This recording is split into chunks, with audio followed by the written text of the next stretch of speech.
विधानसभा निवडणुकीत महायुतीने घवघवीत यश मिळवलं असून सत्ता स्थापनेसाठी हालचाली सुरू झाल्या. दरम्यान आता घडामोडींना वेग आला असून मुख्यमंत्री एकनाथ शिंदे आणि दोन्ही उपमुख्यमंत्री राजभवनावर पोहोचले आहेत.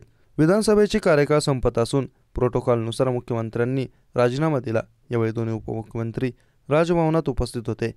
मुख्यमंत्री एकनाथ शिंदे यांनी राज्यपालांची भेट घेऊन राजीनामा सोपवला. राज्यात नवं सरकार स्थापन होईपर्यंत एकनाथ शिंदे हे काळजीवाहू मुख्यमंत्री म्हणून काम पाहतील. राजभवनात राज्यपालांची भेट घेऊन त्यांनी राजीनामा दिला.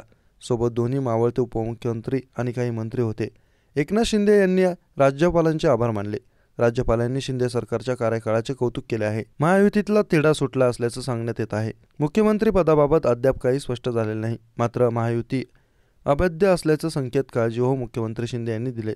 मुख्यमंत्री कोण होणार यासाठी तिन्ही नेते दिल्लीला जाणार आहेत. दिल्लीत अमित शहा यांच्यासोबत बैठक होणार असल्याचं सांगितलं जात आहे.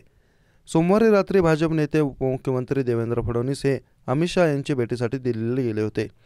लोकसभा अध्यक्ष ओम बिर्ला यांच्या घरी कार्यक्रमात सहभागी होण्यासाठी देवेंद्र फडणवीस दिल्लीला गेले होते, पण तिथं त्यांची अमित शहा यांची भेट होऊ शकली नाही. राजकीय घडामोडींच्या पार्श्वभूमीवर अमित शहा मुंबईत येणार असल्याची चर्चा आहे.